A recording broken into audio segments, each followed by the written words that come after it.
வேறு வேறான குறிகளை பெருக்கினேண்டா மைனஸும் ஒரே குறியை பெருக்கினேண்டா ப்ளஸ்ஸும் வரும்.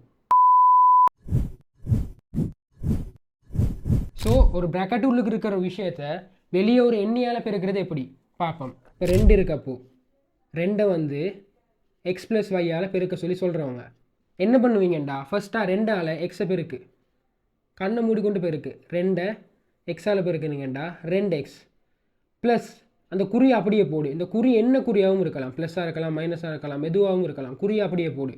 அண்ட் தென் திரும்ப அந்த 2ஆல் வையை பெருக்கு.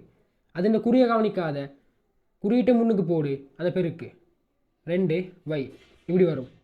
அது இல்லாமல் இப்போ உங்களுக்கு -2x ப்ளஸ் y என்று வந்துச்சுண்டா, இப்போ இங்கே என்ன 2 இருக்குது, -2 இருக்குது. -2ஆல் இது முழுக்க -2ஆல் எக்ஸை பெருக்கு, -2x ப்ளஸ் குறி அப்படியே கீழே இறக்கி அப்படியே போடு.